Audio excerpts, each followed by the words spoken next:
সুপ্রিয় দর্শক, সবাইকে স্বাগত জানাচ্ছি স্বাধীন সংলাপে। সহযোগিতায় আলোক হেলথ কেয়ার অ্যান্ড হাসপাতাল। বাবলি ইয়াসমিন পুরো আয়োজন জুড়ে থাকছে আপনাদের সঙ্গে। আজ আমার নির্ধারিত বিষয় রাজনীতিতে নতুন সমীকরণ। এই প্রসঙ্গে নিয়ে আলোচনা করব। আমার সঙ্গে স্টুডিওতে সম্মানিত দুজন অতিথি এই মুহূর্তে উপস্থিত আছেন, পরিচয় করিয়ে দেব তাদের সঙ্গে। স্টুডিওতে আছেন নুরুল হক নূর এমপি, প্রতিমন্ত্রী, প্রবাসী কল্যাণ ও বৈদেশিক কর্মসংস্থান মন্ত্রণালয়। আপনাকে স্বাগত এই আয়োজনে।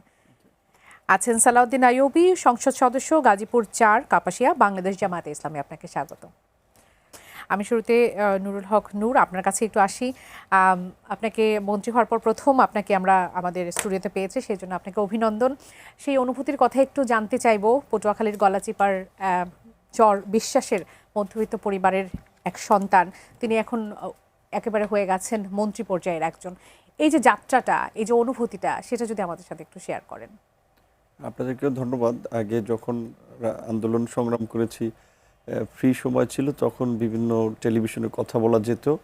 আর এখন আসলে যে দায়িত্বের মধ্যে আছি, দেখা যায় টাইমের বাইরেও কাজ করতে হয়। আর আমরা যেহেতু একেবারে বলা চলে রাজনীতির মাঠের মানুষের সাথে সম্পৃক্ততা বেশি, ছোটোখাটো সমস্যা, এবং আমার মন্ত্রণালয়ে দেখা যায় যেগুলো আমার ইস্যু না, আমার মন্ত্রণালয়ের শিক্ষকদের আপনার ওই অবসর কল্যাণের আপনার অফিস আছে, ওইখানে ওনারা অনেক বছর ধরে টাকা পায় না, অনেকে আমার কাছে আসে। তারপরে অন্য বিশেষ করে সচিবালয়ে ঢুকতে তো ওটিপি লাগে, আর আমার মন্ত্রণালয় তো বাইরে, সচিবালয়ের বাইরে, যেখানে সবাই ফ্রি অ্যাক্সেস। তো দেখা যায় অনেক, এবং সারা দেশের অনেকে বিভিন্ন ইস্যুতে আসে, এবং বাংলাদেশের যেটা ট্রেন্ড, যে কোনো কাগজপত্রে একটু সুপারিশ। সো আমি চিন্তা করি আমার সুপারিশ যদি কারো কাজ হয়, সুপারিশ করে দেই, ফোন দিয়ে দেই। দিক থেকে একটা ভালো অনুভূতি যে বিভিন্ন মানুষ আসতেছে এবং কিছুটা হলে তাদেরকে এন্টারটেইন করার সুযোগ পাচ্ছি। আর আমি বলতে গেলে মধ্যবিত্ত না, আমার পরিবার নিম্নবিত্ত, হ্যাঁ, একেবারে পুরো না, তার চেয়ে একটু আপডেটেড, বাট মধ্যবিত্তের ক্যাটাগরিতে না। তো সেই জায়গা থেকে এটা নিঃসন্দেহে এটা একটা স্বস্তির, যে বাবা মা কষ্ট করে একটা স্বপ্ন নিয়ে পড়িয়েছিল, এবং আমার ফ্যামিলির আমি প্রথম ঢাকা বিশ্ববিদ্যালয়ে চান্স পেয়েছি। এবং আমার গ্রাম থেকেও ওইভাবে খুব উল্লেখযোগ্য সংখ্যক না, আমি এক্স্যাক্টলি জানি না, তবে আই থিঙ্ক সর্বোচ্চ ৪-৫ জন হতে পারে।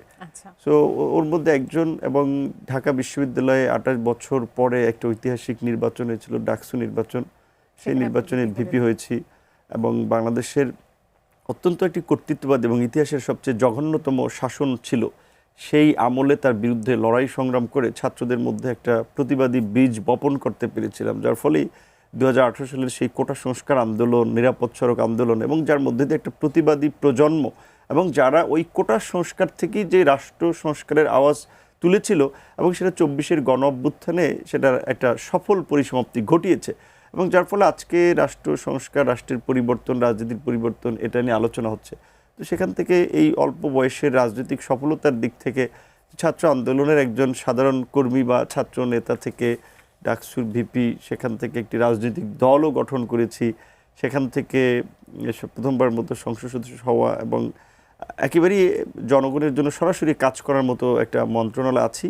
এই দিক থেকে ভালো লাগা আছে, তবে একটা ভয়ের এবং একটা মানসিক প্রেশারে থাকে আসলে সবসময়। কারণ হচ্ছে যে মানুষের যে প্রত্যাশা আমাদের প্রতি, ধরেন মনে করে যে আমি প্রবাসী মন্ত্রণালয়ে আছি, প্রবাসীদের কোনো সমস্যা থাকবে না, সব লাইক জাদুর কাঠির মতো টাচ করবো, সব সমাধান হয়ে যাবে।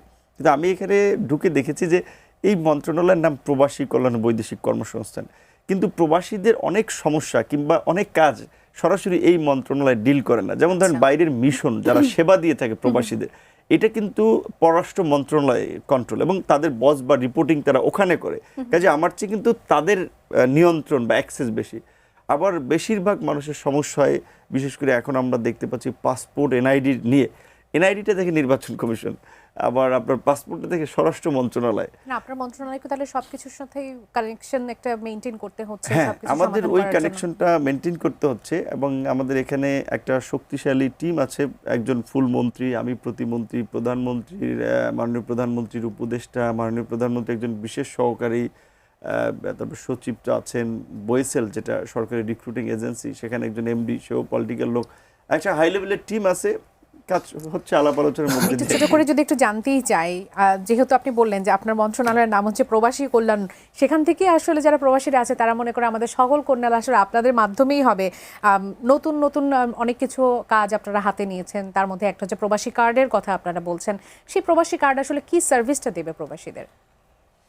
যেহেতু মানে আমরা 17 বছর বিরোধী রাজনীতি করেছি এবং বিএনপির বিশেষ করে যারা নীতি নির্ধারণী পর্যায়ে আছেন তারা তো দেশ বিদেশে এটা প্রত্যক্ষ করেছেন। নির্বাচনী ইশতেহারে প্রবাসীদের এই সমস্যাগুলো দূরী করার জন্য মাননীয় প্রধানমন্ত্রী নির্বাচনী ইশতেহার ছিল যে প্রবাসীদের একটা প্রবাসী কার্ড দেওয়া হবে, যে যার মাধ্যমে তাদের এই সমস্যাগুলো প্রায়োরিটি বেসিসে সমাধান করা হবে। যেমন ধরেন প্রবাসীরা দেশের বাইরে থাকে, অনেক সময় আপনার 10-15 দিনে একটা ছুটিতে আসে, তার একটা প্রপার্টি নিয়ে সমস্যা। সেই ক্ষেত্রে এই যে আপনার নাম জারি টারি এই সমস্ত সমস্যাগুলো যেন ফার্স্ট ট্র্যাকে সলিউশন করা যায় 7 ডেজে, এটা একটা অগ্রাধিকার তারা পাবে। অনেকে পরিবারের উপার্জনক্ষম ব্যক্তি কিংবা কোনো কারণে দেশের বাইরে থাকে, এখানে তার ফ্যামিলির বাবা মা আছে, তো নিজে থাকলে যেভাবে তাদেরকে একটু টেক কেয়ার করা একটা অসুস্থতা হলে, তো তার অ্যাবসেন্সে এটা একটু জটিল হয়ে যায়। সেক্ষেত্রে হসপিটালগুলোতে সরকারি প্লাস বেসরকারিতে তারা যেন একটা ট্রিটমেন্টের ক্ষেত্রে অগ্রাধিকার পায়। বেসরকারি হসপিটালে বাংলাদেশে তো এটা খুব ব্যয়বহুল একটা চিকিৎসা প্রবাসী ব্যবস্থা। এই একটা কার্ডকে সব ধরনের সেবা আসলে দেবে? হ্যাঁ, এখানে মানে 10টা মোটা দাগে সুবিধা আমরা আইডেন্টিফাই করেছি। এই চিকিৎসা সেবা এয়ারপোর্ট থেকে আপনার পাস এক্সিট করার ক্ষেত্রে কিংবা দেশে এন্ট্রি করার ক্ষেত্রে তাদের জন্য আলাদা একটা ইমিগ্রেশন পয়েন্ট থাকে দূতাবাসগুলোতে। এটা ঠিক যে বাংলাদেশের জনপ্রশাসন কিন্তু প্রো পিপল না। আপনি সাংবাদিক, আপনি ওখানে একটা প্রিভিলেজ পাবেন বিকজ আপনি একজন মেইন স্ট্রিম মিডিয়ার সাংবাদিক। কিংবা আমার রাজনৈতিক পরিচয়ের কারণে প্রতিমন্ত্রী হওয়ার আগে আমি এক জায়গায় একটা অ্যাক্সেস পেতাম। আম জনতা, সাধারণ মানুষ কিন্তু সরকারি অফিসে, ইউনো অফিস বলি, সেটা ডিসি অফিস বলি, ওসি বলি, এসপি অফিস বলি, এখানে ওই অ্যাক্সেসটা এতদিন পেত না। ঠিক এমবেসির ক্ষেত্রেও একই বিষয়। সেখানে আমরা চেষ্টা করছি যে কার্ডধারীদের জন্য যেন সেবা নিশ্চিত করতে তারা বাধ্য থাকে। এটার একটা ফলো আপ তো হবে। তো এরকমভাবে আপনার তাদের সবচেয়ে আরেকটা আকর্ষণীয় বিষয় হচ্ছে যে এখন তারা 2.5% প্রণোদনা পায়। বাট এই কার্ড যেহেতু ব্যাংকিং পেমেন্ট গেটওয়ে যুক্ত থাকতেছে, সেখানে তারা টাকা পাঠালে তারা একটা 3% প্রণোদনা পাবে। এবং এখানে যেহেতু ওভারঅল একটা ফাইন্যান্সিয়াল সিস্টেম ইন্ট্রোডিউস করা হচ্ছে, সেক্ষেত্রে তারা চাইলে তার অ্যাকাউন্টে আমাদের যেমন অ্যাপস ব্যবহার করে আমরা যে মানি ট্রানজ্যাকশন করি, সেখানে তাদের ওই এমএফএস মোবাইল ফিনান্সিয়াল যে সিস্টেমগুলো আছে, সেটা নগদ, বিকাশ, রকেট, এই ধরনের সিস্টেমে তারা সরাসরি টাকা পাঠাতে পারবে। চাইলে পরবর্তীতে আমরা অ্যাড করবো যে একজন আপনার তার সাপ্লিমেন্টারি হিসেবে সে যদি এখানে ফ্যামিলির কারো কাছেও কার্ডটা দিয়ে যায়, সেও এখান থেকে ইউজ করতে পারবে। বাট মাসে একটা নির্দিষ্ট অ্যামাউন্টের টাকা সে খরচ করতে পারবে, একেবারে সব শূন্য করে ফেলতে পারবে না।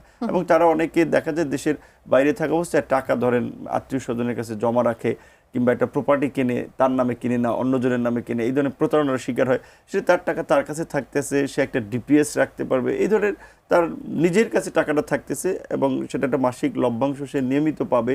ইনভেস্ট করতে চাইলে সেটা প্রায়োরিটি চালু হতে পারে। কবে থেকে এই সুবিধাটা আসলে অ্যাক্টিভ হতে পারে? আমরা মাননীয় প্রধানমন্ত্রী তো অনেক প্রোগ্রাম ব্যস্ত থাকেন, ওনার সময় চেয়েছি এই মাসের মধ্যে আমরা লঞ্চ করতে চাই। আমাদের টার্গেট হচ্ছে 27 থেকে 31 এই আপনার অগস্টের মধ্যে এটা লঞ্চ করা, সরকারের 6 মাস পূর্তিতে এর মধ্যে।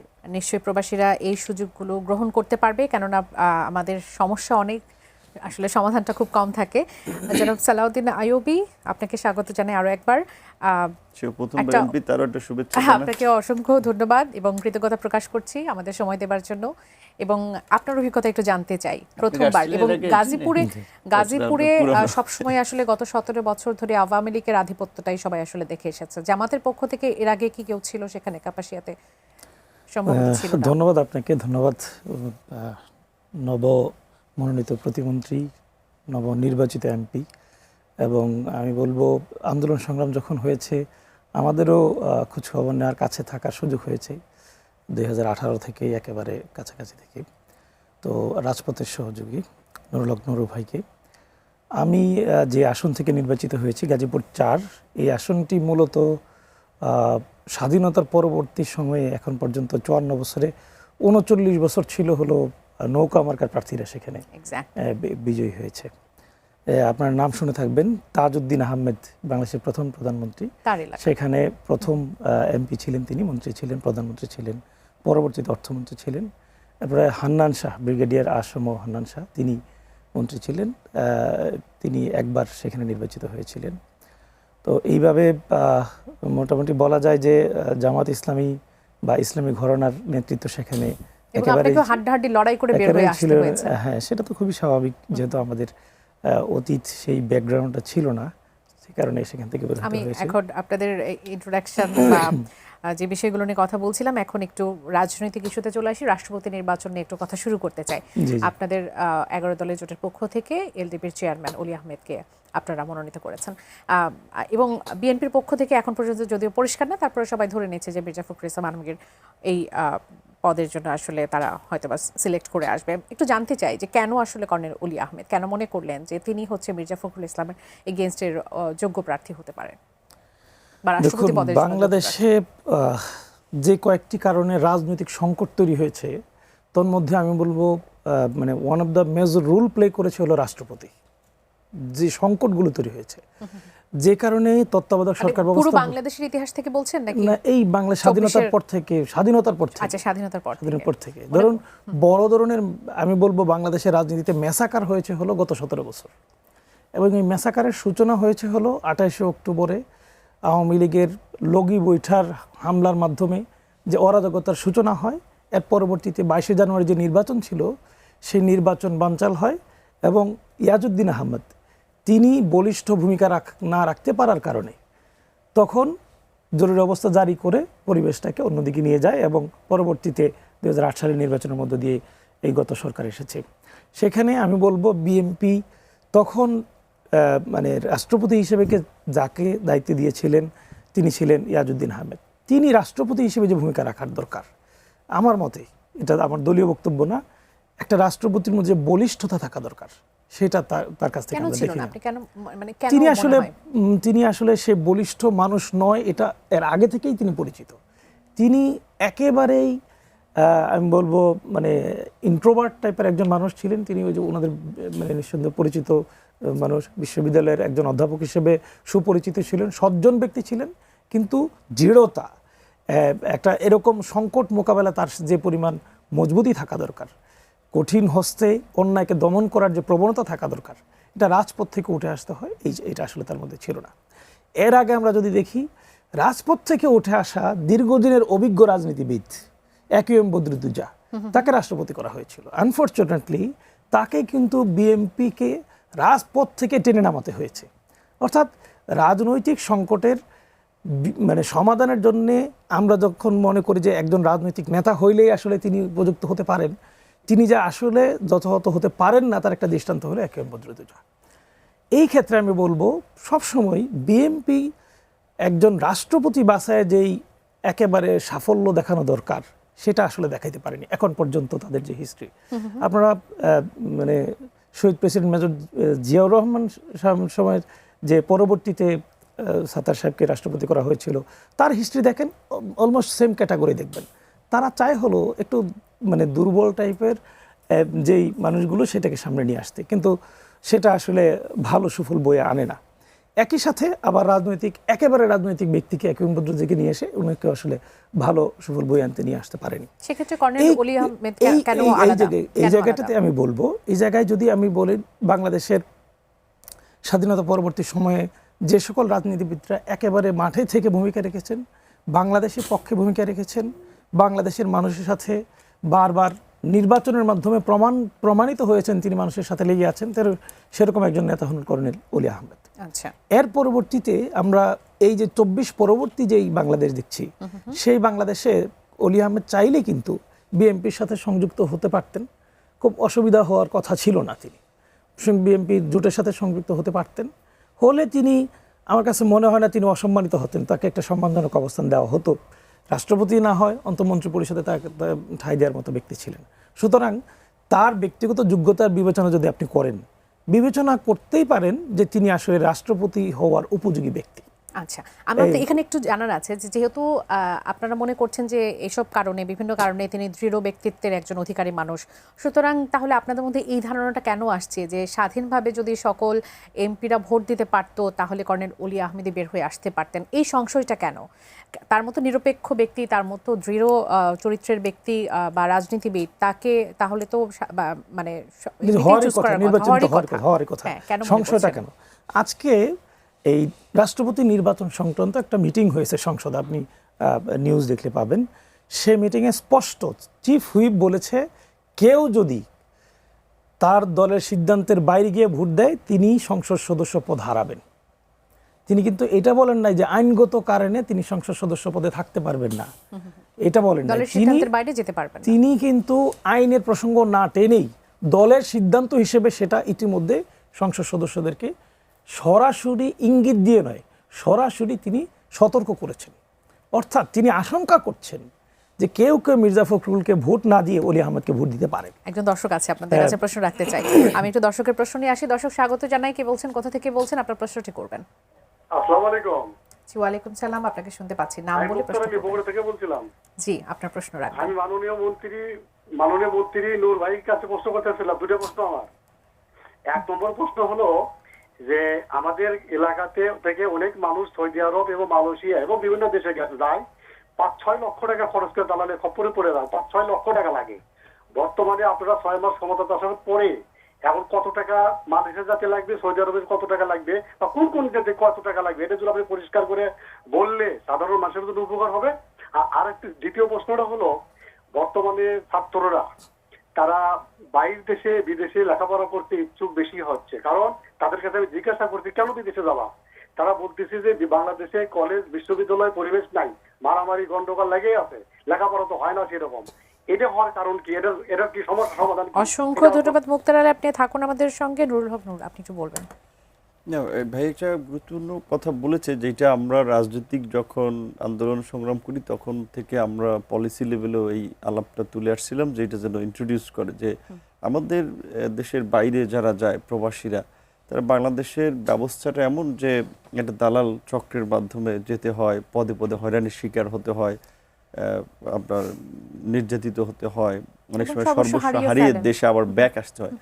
সো যতখানি পারা যায় বিভিন্ন দেশে কর্মী পাঠাতে G2G ব্যবস্থা করা, পাশাপাশি এই খরচটা কমিয়ে নেওয়া।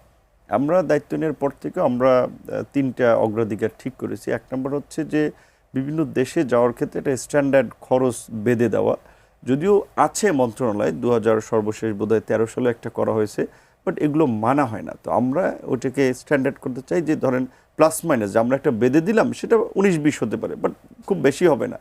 সেক্ষেত্রে একটা ড্রাফট তৈরি করার কাজ চলছে যে কোন দেশে যেতে কীরকম খরচ হয় এবং আমাদের দেশের লোকেরা কোন কোন দেশে কাজের সন্ধানে যায়। বিশেষ করে বেসিক্যালি আমরা যদি লেবার পার্টটা ডিল করি, বিশেষ করে সেক্ষেত্রে সৌদি আরবে এখন ইরেগুলার বিভিন্ন মাধ্যমে যারা যায় তাদের খরচ যায়, এটা তো অস্বীকার করা ওয়ে নাই, প্রায় 5 থেকে 6 লাখ টাকা। আর বোয়েসেল আমাদের যেটা সরকারি রিক্রুটিং এজেন্সি, এখানে অল্প লোক যায়, কিন্তু বোয়েসেলের মাধ্যমে যারা যায় তারা কিন্তু ফ্রি অফ কস্টে যায়। যেমন আমাদের এখন ধরেন জর্ডানে যায় গার্মেন্টস কর্মী মেয়েরা হিউজ যায়, বিশেষ করে প্রত্যেক মাসে অ্যাভারেজ আপনার প্রায় দেখা যায় 2-2.5 হাজার যায় জর্ডান। তারপরে সাউথ কোরিয়াতে কিছু সিজনাল ওয়ার্কার যায়, ফিজিতে যায়, এরকম ব্রুনাইতে যায়, এরকম কয়েকটা দেশে যেটা বোয়েসেলের মাধ্যমে যায় জিরো কস্ট।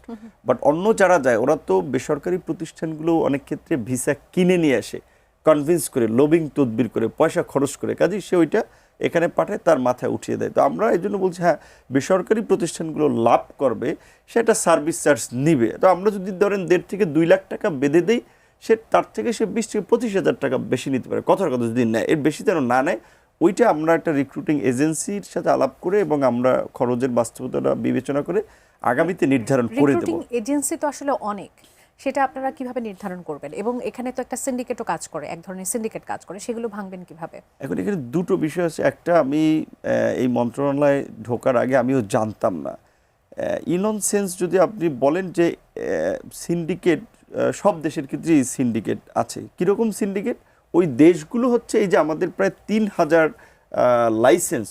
এখন স্বাভাবিকভাবে ধরেন আপনার যদি 10টা কর্মী লাগে, আপনি বাংলাদেশ থেকে নিতেছেন, এখন 3000 লাইসেন্স আপনি কোনটাকে পিক করবেন? একদম। তো সেই ক্ষেত্রে আমাদের মন্ত্রণালয় একটা বিধিতে ছিল যে পারফরমেন্সের ভিত্তিতে তাদেরকে গ্রেডিং করা। অর্থাৎ আপনি যদি দেখেন যে এই ক্যাটাগরিতে বাংলাদেশের 50টা লাইসেন্স, আপনি এনিওন একটা পিক করতে পারতেন, কিন্তু এখন তো সেটা নাই।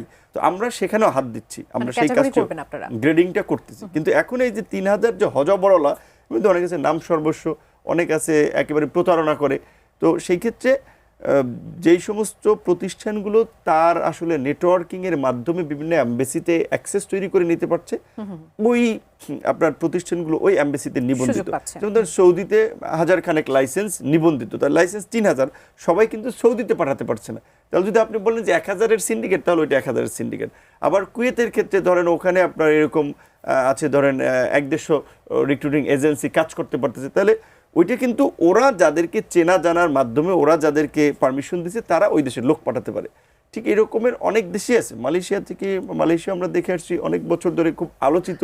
মালয়েশিয়াটা বেশি আলোচিত এই কারণে যে মালয়েশিয়াতে মাঝে মাঝে আপনার যখন খোলে আবার 2-1.5 বছর বন্ধ থাকে, আবার যায়। এবং মালয়েশিয়াতে আমাদের অনেক লোক যায়, প্রায় যখন খুলে লাখখানেক লোক যায়। সেক্ষেত্রে কি দেশভিত্তিক ভাবে ক্যাটাগরি করবেন নাকি, মানে ক্যাটাগরিটা আসলে তাহলে তো আরো বেশি ঝামেলা হয়ে গেল? না, আমরা করব পারফরম্যান্সের ভিত্তিতে। ধরেন আপনি, আমার তো বিধান আছে যে প্রতি আপনার 3 বছরে যদি আপনি 100 কর্মী বাইরে না পাঠাতে পারেন তাহলে আপনার লাইসেন্স বাতিল হয়ে যাবে। কিন্তু এই কঠোর ডিসিশনটা আমার মনে হয় মন্ত্রণালয় অনেকে তো আনস্কিলড কর্মীও পাঠাচ্ছে এবং গিয়ে তারা কাজ পাচ্ছে না, সেক্ষেত্রে আসলে এখন এই ক্ষেত্রে একটু ভালোভাবে মানে নজরদারি করা হচ্ছে, কারণ এই আনস্কিল লোক বিভিন্ন জায়গায় যে কিন্তু তারাও বিপদে পড়ছে, কাজ পাচ্ছে না। এখন সে ফর এক্সাম্পল আপনি ক্লিনিং এর জন্য ধরেন একটা লোক যদি যায়, এখন ক্লিনিং এর যে সমস্ত ইকুইপমেন্ট ব্যবহার করে এগুলো যদি অপারেশন না জানে তাহলে তো সে জানতে পারবে না। তাহলে এখন ধরেন একটা গ্রাম থেকে বা একটা সাধারণ লোক তো চাইলেও এটা পারবে না, তাহলে তার একটা ট্রেনিং এখান থেকে নিয়ে যেতে হয়। নিশ্চিত করা সম্ভব, ট্রেনিং নিশ্চিত করা সম্ভব। আমাদের এই মন্ত্রণালয়ের অধীনে 110টা ট্রেনিং সেন্টার আছে, যে ট্রেনিং প্রতিষ্ঠান একেবারে অবকাঠামো সহ এদের কাজেই ট্রেনিং দেওয়া, প্লাস বেসরকারিও বেশ কিছু ভালো প্রতিষ্ঠান আছে সেগুলো তো ছিল, কিন্তু তাতেও তো এটা থামেনি আসলে। ওই যে আপনার আমাদের দেশের লোকজন হচ্ছে যে কোনো ভাবে একটু যেতে চায়, সেই ক্ষেত্রে অনেকে শর্টকাটে যাওয়ার জন্য ওই ট্রেনিং যে 3 মাস 6 মাস নেওয়া লাগবে, অনেকে কি করে সরকারি প্রতিষ্ঠান থেকেও কিন্তু ট্রেনিং না করেই সার্টিফিকেট টাকা পয়সা দিয়ে বের করে নেয়। তো এখন আমরা এখানে কড়াকড়ি আরোপ করতেছি যে না, ট্রেনিং ছাড়ার জন্য টাকা পয়সা দিয়ে কোনো সার্টিফিকেট ইনশিওর না করে। যেমন সৌদিতে যারা যায় তাদের এখানে এই আপনার SBP বলে এটাকে, স্কিল ভেরিফাইড প্রোগ্রাম, যে এখানে সিসি ক্যামেরা থাকে, ওখানে ওদের টিম থাকে, ওরা এখানে দেখে। ধরেন যারা লোড আনলোড করতে যাবে, আচ্ছা তারা এইটা পোর্টে কাজ করার ক্ষেত্রে তাদের নিরাপত্তা কী ধরনের ব্যবস্থা এটা তারা জানতেছে কিনা ওরা দেখতেছে। কিংবা কোরিয়াতে যারা যায় এগ্রিকালচার সিজনাল ভিসায়, এটাও ওরা পরীক্ষা করে, মানে ওরা প্র্যাকটিক্যাল নেওয়ার ক্ষেত্রে এখানে প্র্যাকটিক্যালও ওরা কিছু সিসিটিভিতে ওরা ওখানে থাকে। আমাদের ঢাকায় আমাদের মন্ত্রণালয়ে ক্যামেরার সেকশন থাকে, আবার ওই লোকাল প্রতিষ্ঠানে এখন, এবং সরকারও জোর দিচ্ছে যে স্কিল ম্যান পাওয়ার পাঠানো। আমি একটু সালাউদ্দিন আইয়ুবী, আপনার কাছে পরের প্রশ্নটা আপনার কাছ থেকে একটু নেই, যে এই যে আমাদের ছেলে মেয়েরা আস্থা পাচ্ছে না, বাংলাদেশে উচ্চশিক্ষার জন্য আস্থা পাচ্ছে না, তারা দেশের বাইরে যেতে চাচ্ছে, মানে এই বিষয়টাকে আসলে আপনি কিভাবে দেখেন? দেখুন, আস্থার জায়গাটা শুধুমাত্র এই যে বিদেশে যাচ্ছে বা বিদেশ কেন্দ্রিক যে জটিলতা, এই জায়গায় আস্থার সংকট না। আস্থার সংকটটা সামগ্রিকভাবে আমাদের যত সার্ভিস আছে সকল সার্ভিসের উপর আস্থার সংকট আছে। এই সামগ্রিক আস্থার সংকট যদি মোকাবেলা করতে হয় তাহলে সরকারের যে বিষয়গুলোতে প্রশ্ন তৈরি হয় সে প্রশ্নটাকে আগে সমাধান করতে হবে। সরকারের মৌলিক প্রশ্নের জায়গা হলো দুর্নীতি। মৌলিক প্রশ্নের জায়গা, যে আমাদের নূর ভাই বলছিলেন যে ট্রেনিং সার্টিফিকেট জালিয়াতি হয়, আমি এই প্রসঙ্গটা আনতাম এমনিতেই। এটা আমার সৌভাগ্য যে আমার উপজেলায় 110টা ট্রেনিংয়ের কথা বলছে, আমার উপজেলায় একটা ট্রেনিং সেন্টার আছে। সো এই কারণে একটু জানার সুযোগ আছে। এই যে ট্রেনিং জালিয়াতির কথা বলা হচ্ছে, সার্টিফিকেট জালিয়াতির কথা বলা হচ্ছে, এটি কি এমনিতেই হয়? এখানে লেনদেন হয়। এই লেনদেনগুলো নিয়ে দুর্নীতি দমন কমিশন কাজ করার কথা, অথবা আলাদা টাস্কফোর্স গঠন করার কথা, শুধুমাত্র আস্থা তৈরির জন্য, স্বচ্ছতা নিশ্চিত করার জন্য। এইটা খুব অত্যন্ত জরুরি। কিন্তু দুঃখজনক সত্য হলো, আমি এটা মানে আশ্চর্য হয়েছে, আজকেই আমার সুযোগ হয়েছে একেবারে খুব সিনিয়র ঊর্ধ্বতন একজন কর্মকর্তার সাথে কথা বলার। তিনি বলছিলেন যে সরকারের এই মুহূর্তে গত 3 মাস যাবৎ একটা সচিব পদমর্যাদার একটা পোস্ট খালি আছে, সেই জায়গা ট্রান্সফার করার জন্য লেনদেনের প্রসঙ্গ আসছে, এবং এটা খুব মোটা অঙ্কের লেনদেনের প্রসঙ্গ আসছে। এবং আমি গতকালকে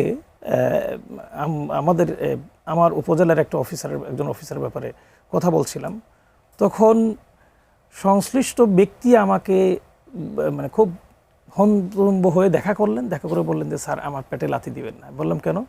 বলছে যে স্যার খুব বড় লেনদেনের মাধ্যমে আমি এখানে আসতে হয়েছে, সুতরাং আমাকে একটু সময় দেন, আমি সংশোধন হব, এরপরে আমি নিজে থেকে এখান থেকে চলে যাব। কিন্তু ওই বড় যে লেনদেনটা হয়েছে তিনি সেটা তো উসুল করার চেষ্টা করবেনই, চেষ্টা করবেন, এবং পরবর্তীতে তার মানে ট্রান্সফার হয়েছে। যাই হোক, মানে এই যে আমি বলবো এই জায়গাগুলো কিন্তু কোনো দলের সাথে সম্পৃক্ত না। এই ক্রাইম, এই ক্রিমিনোলজি সিস্টেম, এই সিস্টেমগুলো যে কোনো মূল্যে আগে সমাধান করতে হবে। যদি দুর্নীতি বন্ধ করা যায় তাহলে দেখবেন এই সার্টিফিকেট বন্ধ হবে। সার্টিফিকেট বন্ধ হলে অদক্ষ লোক বিদেশে যাবে না, বিপদে পড়বে না। শুধু সে ব্যক্তি বিপদে পড়ে না, সে দেশকে বিপদে ফেলে দেবে। পরিবার না, দেশকে। আপনি একজন বাংলাদেশি ধরেন একটা কোম্পানিতে গিয়ে আনস্কিলড হওয়ার কারণে সে তখন কি করে, চুরির আশ্রয় নেয়। সে অন্য অসৎ উপায়ে এই জায়গায় টিকে থাকার জন্য চেষ্টা করে। অসৎ উপায় অবলম্বন করার কারণে আমারই পরিচিত মালয়েশিয়াতে একটা কোম্পানি ধ্বংস করে দিয়েছে। সে অসৎ উপায়ে সেখানে থাকতে গেছে, মালিক পক্ষ বাধ্য হয়ে মানবতার কারণে তাকে আশ্রয় দিয়েছে। আপনাকে একটু থামায়, আরেকজন দর্শক আছে, তিনিও প্রশ্ন করতে চাই। দর্শক স্বাগত জানাই। কে বলছেন, কোথা থেকে বলছেন, আপনার প্রশ্নটি করবেন। হ্যালো, আসসালামু আলাইকুম ম্যাডাম। ওয়ালাইকুম সালাম, শুনতে পাচ্ছি, প্রশ্ন করবেন। আমি সুশান্ত শর্মা জকিগঞ্জ বীরশ্রী থেকে বলতেছি। জি। এখানে আপনাদের আমাদের ডাকসুর প্রাক্তন বিপি বর্তমান মন্ত্রী সাহেবকে দেখে আমরা খুবই আনন্দিত। এখন একটা কোয়েশ্চন করবো আর কি, এখন বর্তমান পরিস্থিতিতে আমাদের দেশের পল্লী অঞ্চলে actually we are suffering a lot of for load shedding problems. And I humbly request to our MP, our মন্ত্রী মহোদয়, যেন এই বিদ্যুতের সাশ্রয় যদি আমরা করেন, যেমন স্কুলের পিরিয়ডটা যদি এত গরমে বাচ্চারা ভিজে যায়, চতুর্থ পিরিয়ড পরে বাচ্চারা মানে বিদ্যুৎ থাকে না, খুব সাফারিং করতেছে বিদ্যুতের জন্য।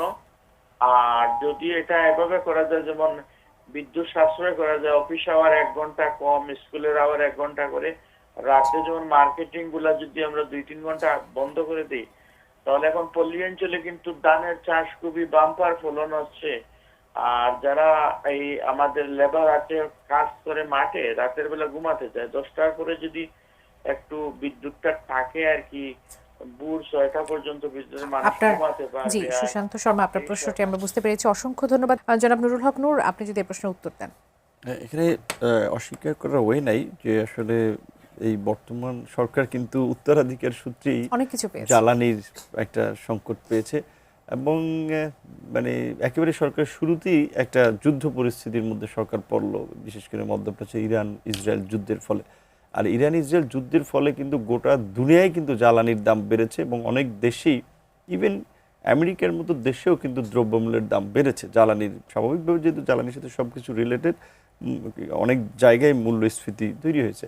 সেখানে বাংলাদেশ তো মানে অনেক আগে থেকেই জ্বালানি সংকটের মধ্যে আমরা আছি। বিশেষ করে আওয়ামী লীগের পিরিয়ডে কুইক রেন্টালের নামে আমরা দেখেছি এখন যে দেনা করে রাখা মানে হয়েছে, এই সরকার এসে অনেকগুলো শোধ করেছে।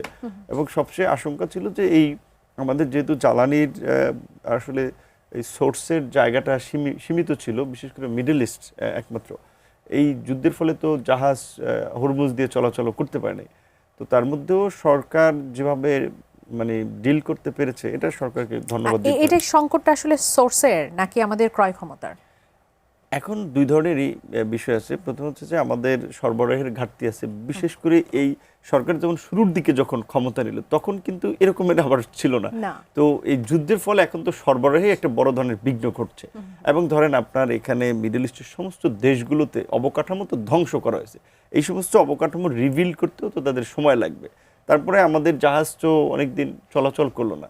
তারপরে ফাইন্যান্সিয়ালও হয়তো বিশেষ করে একটু সংকট আছে, বাট সরকার জনগণকে স্বস্তি দেওয়ার জন্য, এটা তো সরকারের প্রোগ্রামগুলো দেখলে বোঝা যায় একটা সরকার 6 মাসে যে ধরনের ইনিশিয়েটিভগুলো নিচ্ছে। এবং আমি সরকারে আছি এটা বলে না, আমি তো একটা দল, আমি একটা রাজনীতি, আমার একটা অবস্থান আছে, সেই জায়গা থেকে এই রকমের লিমিটেড রিসোর্সে এই সরকার যেটা করতেছে, আমি মনে করি এর চেয়ে বেস্ট কিছু দেওয়া সম্ভব নয়। জনাব সালাউদ্দিন আইয়ুবী, আপনি কি এটা মনে করেন যে এর থেকে বেশি কিছু দেওয়া আসলে সম্ভব না?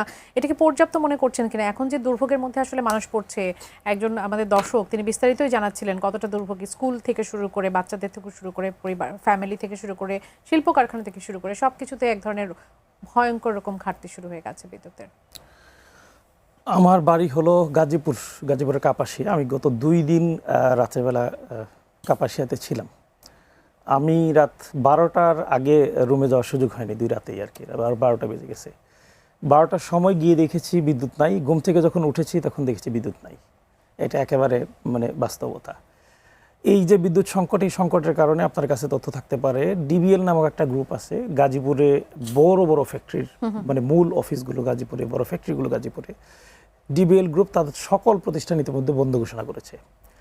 গাজীপুরের ফ্যাক্টরিগুলোর একটা পরিসংখ্যান বলছে 26 থেকে 31% ফ্যাক্টরির উৎপাদন তারা বন্ধ করে দিয়েছে। 31% উৎপাদন বন্ধ করে শুধু থেমে থাকেনি, শ্রমিকদের বলেছে তোমাদের জন্য এই টাইমের যারা কাজ করতে বা এই প্রোডাকশন সেক্টরে যারা কাজ করতে এদের বন্ধ, কাজ বন্ধ, তোমরা চলে যাও। আপনারা জানেন যে শ্রমিকদের মূল ইনকামটা থাকে বেতন থেকে না, বেতন খুবই অল্প ধরা হয়, 8,000 10,000 এরকম দেখা, কিন্তু ওভারটাইম করার কারণে তাদের একটা বড় ইনকাম সেখান থেকে হয়, আয় হয়। ওভারটাইম একেবারেই বন্ধ করে দিচ্ছে ম্যাক্সিমাম প্রতিষ্ঠান। তার মানে হলো অর্থনীতিতে মারাত্মক একটা চাপ আসতে যাচ্ছে শুধুমাত্র বিদ্যুৎ সংকটের কারণে। কিন্তু দুঃখজনক হলো সত্য, এই বিদ্যুৎ সংকট হচ্ছে এইটাকে সরকার স্বীকার করতে ভয় পাচ্ছে। স্বীকার না করে জনগণের উপর আমি বলবো মিথ্যারোপ করার একটা তহমত দিচ্ছে। দেখেন মাননীয় প্রধানমন্ত্রী তিনি সমাবেশে বলছে যে বিদ্যুৎ নিয়ে বিভ্রান্তি ছড়ানো হচ্ছে, জ্বালানি সংকট নিয়ে বিভ্রান্তি ছড়ানো হচ্ছে, কেউ কেউ বিভ্রান্তি ছড়াচ্ছে। বিভ্রান্তি ছড়ানো তখন আমার বাসায় বিদ্যুৎ নেই এই কথা যদি আমি ফেসবুকে লিখি, এই কথা যদি আমি বলি, এটা তো বিভ্রান্তি না, এটা তো বাস্তবতা। এই কথা সবাই বলছে। ঠিক একই কথা বিদ্যুৎ মন্ত্রী বলছে গ্রামাঞ্চলে বিদ্যুৎ থাকছে। একই কথা যখন বিদ্যুতের ভুতুরে বিল আসছে, যে লোকের 600 টাকা বিল আসতো, আমাদের গত পরশুদিন আইন শৃঙ্খলা কমিটির বৈঠক ছিল, সেই বৈঠকে একজন নারী নেত্রী তিনি বললেন যে আমার বাড়িতে 621 টাকা বিল আসছে গত মাসে, এই মাসের বিল আসার পরে দেখি প্রায় 2200 টাকা মানে বিল আসছে।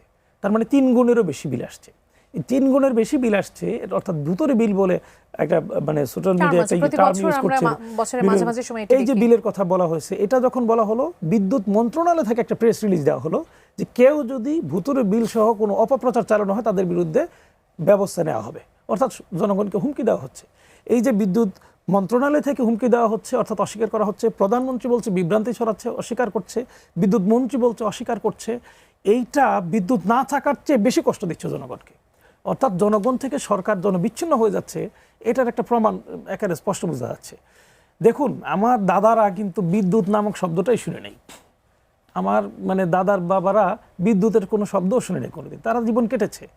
বিদ্যুৎ না হলে কষ্ট হবে, চলতে পারবে না এরকম না, চলতে পারবে। কিন্তু আপনি যখন একজনকে, একটা প্রজন্মকে একেবারে এভাবে অবজ্ঞা করবেন, সেটা যে এই প্রজন্ম সহ্য করে না, এটার একটা দৃষ্টান্ত হলো 24-এর এই আন্দোলন। এই আন্দোলনের জন্য গত 17 বছর আমরা অনেক চেষ্টা করেছি, এইভাবে আমাদের তরুণ প্রজন্মকে নামাইতে পারি নাই যখন না শেখ হাসিনা এই মানে তরুণ প্রজন্মকে অবজ্ঞা করেছে। তখন যখন অবজ্ঞা করে বলেছে যে তোমরা মেধাবী না, মানে মুক্তিযোদ্ধার সন্তানের মেধাবী, রাজাকাররা মেধাবী, যখন এই কথাগুলো আসে তখন কিন্তু আন্দোলনে গত কয়েকদিন আগে শিক্ষামন্ত্রী একেবারে ছাত্রদেরকে যখন বললো যে তারা ফার্মের মুরগি, এক কথায় কিন্তু সব জায়গায় আন্দোলন সংগ্রাম শুরু হয়ে গেল। বাধ্য হলো শিক্ষামন্ত্রী সংসদে দাঁড়িয়ে 300 বিধিতে ক্ষমা চাইতে। এইটা সরকারকে শিক্ষা দেয় না, বারবার সরকার একই কাজ করার।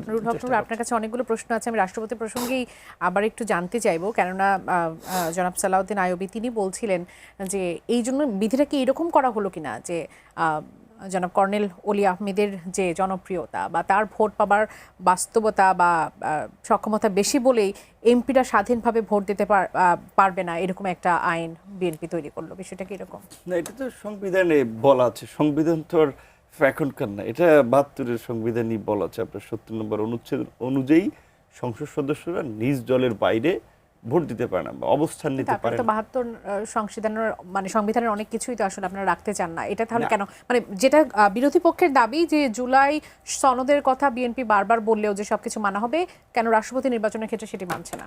সেটা তো যতক্ষণ পর্যন্ত সংবিধানে সংশোধন করে ওই বিধিটা সংশোধন না করা হয় ততক্ষণ পর্যন্ত তো আমরা পুরানো বিধিতে আছি। ওই বিধি অনুযায়ী সংসদ সদস্যরা যদি নিজ দলের বিরুদ্ধে ভোট দেয় তার পথ থাকবে না। আর জামায়াতের এখানে যে অলি আহমেদকে প্রার্থী করা, এটা তাদের একটা চালাকিমূলক সিদ্ধান্ত এবং তাদের পলিটিক্যাল সিদ্ধান্ত, ঠিক আছে। 1 নম্বর হচ্ছে যে জামাতের যে সদস্যরা তারা তো বিএনপির প্রার্থী মির্জা ফখরুল ইসলাম আলমগীর সাহেবকে ভোট দিতে পারবে না, তাহলে তার এমপি পদ থাকবে না। দ্বিতীয় হচ্ছে অলি আহমেদের রাষ্ট্রপতি হওয়ার সম্ভাবনা 0%। সরি টু সে, সে একজন প্রবীণ রাজনীতিবিদ। 0% কেন মনে করছেন? তিনি কিভাবে রাষ্ট্রপতি হবেন? জামাতের সব মিলিয়ে আপনার এই সংসদ সদস্য আপনার আছে 80 সামথিং 80 জন না ভাই 78 আমাদের এখন 90 জন হলো ইয়ে সহ 90 জন উইমেন সহ 90 জন সংরক্ষিত সহ। তাহলে 349 জনের মধ্যে 90 জন তারা এই 90টা ভোটও পাবে কিনা শিওর না। কারণ হচ্ছে এখানে এনসিপি আছে, মামুনুল হক সাহেবের সংগঠন আছে 2 জন, তো সেই ক্ষেত্রে তারা তো ভোট জামাতকে নাও দিতে পারে, সে 11 দলীয় প্রার্থী হলেও ওইটা নড়চড় হতে পারে, বাট বিএনপির ভোট তো একটাও নড়চড় হবে না। কারণ কোন দুঃখে বিএনপির প্রার্থীরা অলি আহমেদকে ভোট দিতে যাবে। এখন অলি আহমেদের কথা আমি একটু বলি ভাই, আপনার একজন উপযুক্ত প্রার্থী হিসেবে বলছেন, অলি আহমেদ একজন মুক্তিযোদ্ধা, আই রেসপেক্ট হিম, কিন্তু আমি তার সাথে কথা বলেছি সিনিয়র মানুষ হিসেবেও। যেহেতু আপনারা দেখেছেন 2018 সাল থেকে এই জুলাইয়ের আগ পর্যন্ত তরুণদের আন্দোলনের একটা লিডিং পজিশনে ছিলাম। মঞ্চে মির্জা ফখরুল সাহেব কিংবা বিএনপি স্ট্যান্ডিং কমিটির সদস্য, এদিকে জামাতের আমির সেক্রেটারি, ওনাদের পাশাপাশি আমার বসার ওই প্ল্যাটফর্মে একটা সুযোগ হতো। তো অলি সাহেবের সাথে অনেকবার বসেছি, অলি আহমেদ সাহেবের সাথে। উনি অত্যন্ত অহংকারী এবং উচ্চাকাঙ্ক্ষী মানুষ, মানে তার সাথে গল্প করলে মানে বিভিন্ন কথাবার্তা বলতো, তো এমনভাবে মনে হইতো যে প্রেসিডেন্ট জিয়াউর রহমান তার শিষ্য ছিল, এইভাবে উপস্থাপন করতো ইন্টারনাল ফ্রম আমার কাছে। তো যদি কিছুদিন আগে আমি ওনার একটা শব্দ চয়ন শুনেছি, উনি বলেছে যে কাকে ইন্ডিকেট করে বলেছে যে আই ডোন্ট নো, যে সমস্ত লোকজনের বাপ মায়ের পরিচয় নাই, তারা আজকে রাজনীতি করে বড় বড় কথা বলে, একজন সিনিয়র মানুষের কাছ থেকে যদি এই ধরনের বর্ণবাদী আচরণ বক্তব্য এই জেনারেশন শুনে কি শিখবে? এটা তো অলি আহমেদ দিতে পারে। এটা তো 11 দলের জন্য তো আসলে প্রযোজ্য হতে পারে। তাই তো 11 দলেও আছে। কারণ নাহিদের বাবার পরিচয় কি? তার বাবা কথার কথা আমি বলতেছি, বাড্ডা বিএনপির চাইটামণি পর্যায়ে কর্মী ছিল। আমার বাবার পরিচয় কি? আমার বাবা একজন কৃষক। তো তাহলে আমার বাবা রাজনীতি করতে পারে, আমি আমার মেধার যোগ্যতা দিয়ে ঢাকা বিশ্ববিদ্যালয়ে চান্স পেয়েছি, ছাত্ররা তাদের নেতা বানিয়েছে, একটা রাজনৈতিক দল করেছি, ভোট করেছি, আমি রাজনীতি করতে পারবো না? তো উনি অত্যন্ত হালকা প্রকৃতির আবার মানুষ। কারণ ওই যে বলছি যে বিএনপিতে সে তার কেরিয়ার হচ্ছে 67 সাল থেকে 80 সাল পর্যন্ত তিনি সেনাবাহিনীতে, পাকিস্তান আমল থেকে পরে বাংলাদেশের সেনাবাহিনীতে ছিলেন। 80 সালে বিএনপিতে যোগদান করে, 80 থেকে 2006 পর্যন্ত সে বিএনপি থেকেও কিন্তু তিনি পল্লী নিয়েছেন। এবং এইবার নির্বাচনেও কিন্তু বিএনপির সাথেই তিনি নির্বাচন করতেন, শুধুমাত্র সিটের বনিবনা হয় নাই। তো আমরা বিএনপির সাথে আন্দোলন করেছি, সেখানে আমাদের দলের লোকজনের ক্ষোভ ছিল যে বিএনপি মাত্র আমাদেরকে 2টো সিট দিয়েছে। বাট এই সিটের জন্য তো আমরা একটা রাজনৈতিক কমিটমেন্ট, দীর্ঘ পথ চলা আসলে বিচ্ছিন্ন করতে পারি না। মানুষ তো এটা তাহলে সুবিধা বোধ একটা রাজনীতি হিসেবে নেয়। তো আমরা বিএনপির সাথে শেষ পর্যন্ত ছিলাম। এখন অলি সাহেব কিন্তু ওই সিটের বনিবনা না হয় তিনি জামাতের দিকে গিয়েছেন। অলি সাহেবের আমার মহাসচিব, তিনি কিন্তু বিএনপি থেকেই এবং বিএনপিতে যোগ দিয়ে ধানের শীষ নিয়ে নির্বাচন করেছেন। তো সেই দিক থেকে জামাত জানতো যে সে প্রার্থী হওয়ার সম্ভাবনাও নাই, তাকে একটা সান্ত্বনা পুরস্কার যে 11 দল আছে, একজন সিনিয়র মানুষ, এই এখানে বিএনপি সেট করবে। এবং সেটা বাংলাদেশের ইতিহাসে সম্ভবত একজন ডিসেন্ট পলিটিশিয়ানকে রাষ্ট্রপতি হিসেবে পেতে যাচ্ছে বাংলাদেশ, মির্জা ফখরুল ইসলাম আলমগীর। কারণ ওনাকেই এখন পর্যন্ত আমরা যা দেখতেছি সেটাই হতে যাচ্ছে। এবং দেখেন 3টে পয়েন্ট দেখেন, প্রধানমন্ত্রী, স্পিকার, রাষ্ট্রপতি, অত্যন্ত কোয়ালিফাইড রাষ্ট্রের টপ পজিশনে আমরা 3জন ব্যক্তিকে পেতে যাচ্ছি। এটা বাংলাদেশের এই সময়ের জন্য, আমাদের জেনারেশন তো সকলের জন্য এটা একটা আশীর্বাদ। অসংখ্য ধন্যবাদ। একজন দর্শক আছে, দর্শক স্বাগত জানাই। কে বলছেন, কোথা থেকে বলছেন, আপনার প্রশ্ন করবেন। আসসালামু আলাইকুম রাহমাতুল্লাহ। সালাম ভাইয়া, আমি নিয়ামুল বলছিলাম চট্টগ্রাম থেকে। আমি স্বাধীন সংগ্রামের একজন নিয়মিত দর্শক। আজকের বিষয় হচ্ছে রাজনীতিতে নতুন সমীকরণ। আমার ভাগ্য অত্যন্ত ভালো, আমি এখানে একজন মেধাবী চৌকাশ অলরাউন্ডার একজন ব্যক্তিত্ব, যিনি বাংলাদেশের মুক্তিযুদ্ধ থেকে বিভিন্ন যোদ্ধা, জুলাই যোদ্ধা পর্যন্ত বিভিন্ন ক্ষেত্রের যে যোদ্ধা রয়েছে তাদের ভিতরে অন্যতম একজন সম্মুখ সারির যোদ্ধা, রেভিডেন্ট যোদ্ধাদের সর্দার। আমি নুরু ভাইয়ের দৃষ্টি আকর্ষণ করতেছি। ওনার কাছে আমার প্রশ্ন, যে রেভিডেন্ট যোদ্ধারা বাংলাদেশের জন্য যে অবদান রাখতেছেন, আর তাদের যে ফেসিলিটিটা, তারা যে বিভিন্ন জায়গায় প্রতারণার শিকার হচ্ছেন, সেই প্রতারণা আজকে না, 1980 দশক থেকে টিল নাও ওই একই ধরনের প্রতারণার শিকার কিন্তু হচ্ছে। ওইটা বিভিন্ন সময় বিভিন্ন সরকারের যারা মন্ত্রী মহোদয়রা ছিল, সেই মন্ত্রী মহোদয়রা বলতেছে এটা ইনশাল্লাহ আমরা আগামীতে ঠিক হয়ে যাবে। আমি এখন নুরু ভাইয়ের কাছে প্রশ্নটা রাখতে চাচ্ছি যে উনি একজন ঢাকা বিশ্ববিদ্যালয়ের ছাত্র, ওখানে চান্স পাওয়া খুব টাফ। আমি পাই নাই, উনি পেয়েছেন, উনি মেধাবী, উনি রাজনীতিবিদ, উনি এখন রেভিডেন্ট যোদ্ধার টিপু সুলতান সম্মুখসারির। প্রশ্নটা যদি একটু পরিষ্কার করে বলেন। প্রশ্নটা হচ্ছে যে এই ইনফিনিটি যে আগামীতে হয়ে যাবে, এই আমরা সেটা সমাধানটা আসলে কবে আসবে? সালাউদ্দিন আইয়ুবী, আপনি একটু যুক্ত করতে চাচ্ছিলেন জনাব নুরুল হক নূরের বক্তব্যের প্রেক্ষাপটে। আমি যুক্ত করতে চাচ্ছি। নুরুল হক নূর ভাই বলছিলেন যে রাষ্ট্রপতি নির্বাচনের জন্য জামাত ইসলামী যাকে পছন্দ করেছে অলি আহমদ, তিনি আসলে অনেকটা দ্বিচারিতা করেছেন, একটা শব্দ উচ্চারণ করেছেন, বর্ণবাদী কথা বলেছেন। দেখুন, বিএনপি সম্ভাব্য রাষ্ট্রপতি হিসেবে ঠিক করতে যাচ্ছে হলো মির্জা ফখরুল সাহেবকে। মির্জা ফখরুল গত কয়েকদিন আগে তিনি তো বলেছেন যে অলি আহমদ একান্তে বলেছেন কিছু কথা। মির্জা ফখরুল খোলা ময়দানে সমাবেশে বলেছেন যে উত্তরাঞ্চলের লোকজন ভোট দিবেন জামাতকে আর উন্নয়ন হবে। এটা কিভাবে হয়? এটা কি কোনোভাবেই সভ্য কোনো রাজনীতিবিদের মুখ থেকে আসতে পারে যে আপনি যদি আমার দলকে ভোট না দেন তাহলে উন্নয়ন হবে না? এটা তো স্পষ্টভাবে উত্তরাঞ্চলের যে মানুষগুলো তার প্রতিনিধি নির্বাচিত করেছে তাদের প্রতি অবজ্ঞা, গণতন্ত্রের প্রতি অবজ্ঞা। আপনি নির্বাচনের প্রতি অবজ্ঞা করেছেন, নির্বাচনী যে ব্যবস্থা এটাকে অস্বীকার করেছেন। এটা রাজনীতির যে বুঝে না সেই কাজ করার কথা না। সুতরাং বয়স হইলে অবসর যে পদ্ধতি যিনি করেছেন তার প্রতি ওই দিনই আমার শ্রদ্ধা বেড়ে গেছে। ৬২ বছর বয়স হলে ঢাকা বিশ্ববিদ্যালয় থেকে করতে হয়, পদত্যাগ করতে হয় বা তার চাকরি জীবন শেষ হয়। যারা ইয়েতে আছে, মানে অন্যান্য আমলারা আছে, তাদেরও একটা বয়স থাকে। রাজনীতির একটা বয়স থাকা উচিত আমার মতে। মির্জা ফখরুল সাহেব রাষ্ট্রপতি দুদরের কথা এখন এরকম কিছু করবেন কিনা যে রাজনীতিবিদের একটা স্বাভাবিকভাবেই একটু অবসর দরকার। এখন কিছুদিন আগে আমরা যখন সাবেক রাষ্ট্রপতি বিদায় নিল, পদত্যাগ করলো, তখন কেন পদত্যাগ করলো শুনলাম না? পদত্যাগ করছে যে তারা বিশ্রাম প্রয়োজন, তার চিকিৎসা প্রয়োজন। বয়স বিবেচনা করলে সদ্য বিদায়ী রাষ্ট্রপতির চেয়ে মির্জা ফখরুল সাহেবের বয়স কম না। সুতরাং উনারও আসলে বিশ্রাম প্রয়োজন। উনি যে কথা বললেন কিছুদিন এর আগে, একদিন বললেন যে জামাতকে নির্মূল করতে হবে। এসব কথাবার্তা এখন বাংলাদেশে কোনোভাবে পরবর্তী সময়ে কেউ বলে নাই। আমি ওনাকে শ্রদ্ধা করি, পছন্দ করি। ওনার ডিসেন্ট যেই একটা ছিল সেটা আমরা দেখেছি। কিন্তু এই সময় এসে বয়সের কারণে হোক বা যে কারণে হোক, ওনার মধ্যে যেই কথাগুলো শুনছি আমরা, এটা আসলে খুবই আমি একটা তথ্য আছে, একটা শেষ করি। এটা হলো যে একটু মানে মিসকোট বা মিস ইন্টারপ্রিটেশন হয়েছে। ভাই বলেছেন জামাতের এমপিরা যদি বিএনপির রাষ্ট্রপতিকে ভোট দেয় তাহলে তাদের পদ চলে যাবে। এটা সত্য না, কিন্তু বলা হয়েছে যা মানে দলের সিদ্ধান্তের বাইরে গিয়ে সংবিধানের কথা বললেন। হ্যাঁ, সংবিধানে লেখা আছে, এটা সংবিধানের মিস ইন্টারপ্রেট করেছে, এটা বলছি। সংবিধানে লেখা আছে দলের সিদ্ধান্তের বাইরে গিয়ে ভোট দিলে তিনি, সেটি রাষ্ট্রপতি নির্বাচনের ক্ষেত্রে, সব ক্ষেত্রেই আমি বলছি, শেষ করলে তাহলে বুঝবেন, দলের সিদ্ধান্তের বাইরে গিয়ে দল যদি সিদ্ধান্ত নেয় যে বিএনপি যাকে মনোনীত করেছে তাকে আমরা ভোট দিব, then it's okay, everyone can do. এটা করতে পারে সবাই, কিন্তু এটা তখন দলের সিদ্ধান্তের বাইরে আর যাবে না। দল যদি সিদ্ধান্ত নেয় তখন, আর যদি দল সিদ্ধান্ত নেয় জানা অলি আহমদকে আমরা প্রার্থী করলাম, সুতরাং দলের এই সিদ্ধান্ত সবাই ৭০ অনুচ্ছেদ অনুযায়ী মানে দিতে বাধ্য।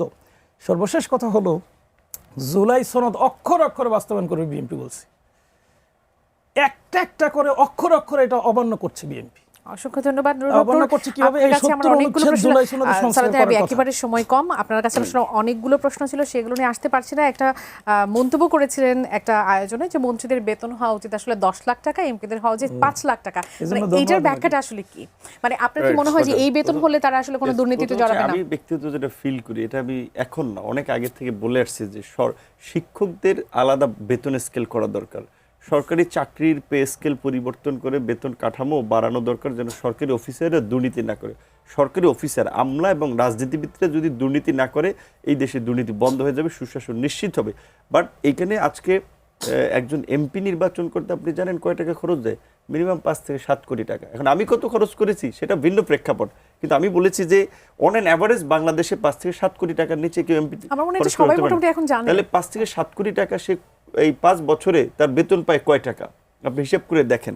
তো সেই জন্য আমি বলেছি যে খরচের কথা বাদই দিলাম, এমপিদের প্রতি বাংলাদেশের সোসাইটির বা সামাজিক কারণে যে প্রত্যাশা, যে একজন ছেলের মেয়ে অসুস্থ, তার জন্য সহযোগিতা চায়, বিয়ে দিবে সেক্ষেত্রে সহযোগিতার জন্য যায়, একটা মানুষ অসুস্থ চিকিৎসার জন্য, এই ধরনের নানান রকমের চাহিদা নিয়ে এমপির কাছে যায়। এখন ধরেন আমার কথা বা সালাউদ্দিন ভাইয়ের কথা, আমরা ছাত্র রাজনীতি থেকে এমপি হয়েছি, আমরা তো ২০ বছর রাজনীতি করে ব্যবসা বাণিজ্য করে টাকা পয়সা ইনকাম করি নেই যে ওইখান থেকে কিছু সহযোগিতা করতে পারবো, বা সেরকম ক্যাপাবল লোক বাংলাদেশে খুব কম আছে প্রকৃত অর্থে।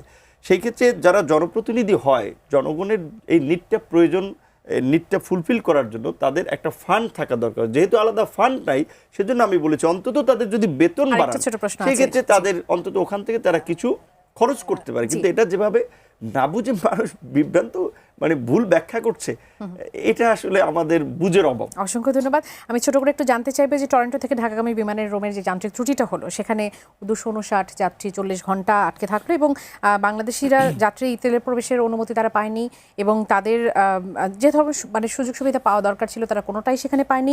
রক্ষণাবেক্ষণ বা বিকল্প বিমানের ব্যবস্থা, জরুরি যাত্রীদের উদ্ধার করার ব্যবস্থা কোনো কিছুই হয়নি। আবার দেখলাম যে রিয়াদে একটি সোফা কারখানায় অগ্নিদগ্ধ হয়ে বেশ কয়েকজন মানুষ মারা গেছে। আমাদের এই সমস্যাগুলো থেকে আমরা আসলে বের হতে পারবো কিনা?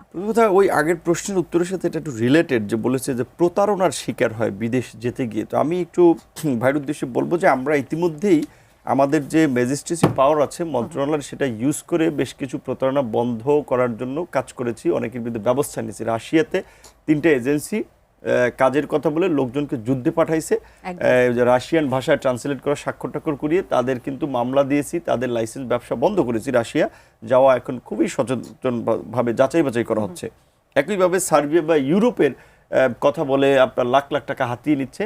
আজকেও আমি ডিবির সাথে কথা বলেছি যে এই বিষয়ে আপনাদের প্রোগ্রেস কি, এই যে ফেসবুকে বিজ্ঞাপন দিয়ে বেড়াচ্ছে কোনো ধরনের নিয়ম নীতিছে, এগুলোকে ধরেন, কারণ হচ্ছে এরা প্রতারণা করছে। তো প্রতারণা বন্ধে আমরা এই কাজটা করতেছি।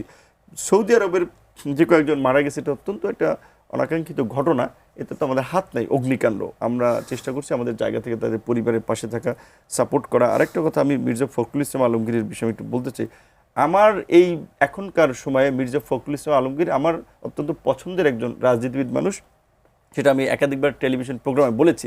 আমি ওনার ওই ঠাকুরগাঁ বা উত্তরাঞ্চলের প্রোগ্রামের বক্তব্যটা শুনেছি, উনি একটু হাসতে হাসতে রসিকতা করে বলেছিল যে এই দিকের একটা দুর্ভাগ্য, সরকার আসবে, বিএনপি আপনি জামাতের ভোট দিলে তাহলে কেমনে উন্নয়ন হবে, মানে এটা ঠিক রসিকতার ছিল, এটা খুব সিরিয়াসলি বলেছে বলে আমার মনে হয়নি। তো আমি একটা শেষ কথা বলবো, আপনি যেটা বলেছিলেন যে মাঝখানে এমপির বেতন, মন্ত্রীর বেতন, আমি আবারও রিপিট করছি যে আমি মনে করি বিসিএস অফিসারদের, ফার্স্ট ক্লাস অফিসারদের ন্যূনতম বেতন হওয়া উচিত 50,000 টাকা, এমপির ন্যূনতম 5 লাখ টাকা, অনুপাতে মন্ত্রীদেরও বাড়ান। কারণ এই বেতন কাঠামো না বাড়ালে রাজনীতিবিদদের দুর্নীতি বন্ধ হবে না, সরকারি কর্মকর্তাদের দুর্নীতি বন্ধ হবে না। আর এই বেতন কাঠামো না বাড়িয়ে দুর্নীতি বন্ধ না করে যতই আমরা সুশাসন, গুড গভর্নেন্সে, এটা কখনোই সম্ভব না। অসংখ্য ধন্যবাদ জনাব নুরুল হক নূর, অসংখ্য ধন্যবাদ সালাউদ্দিন আইয়ুবী আমাদের আয়োজনে যুক্ত হবার জন্য। দর্শক এতক্ষণ যারা ছিলেন, আগামী স্বাধীন সংলাপ দেখার আমন্ত্রণ জানিয়ে আজ এখান থেকে বিদায় নিচ্ছি। সঙ্গে থাকার জন্য ধন্যবাদ। শুভরাত্রি।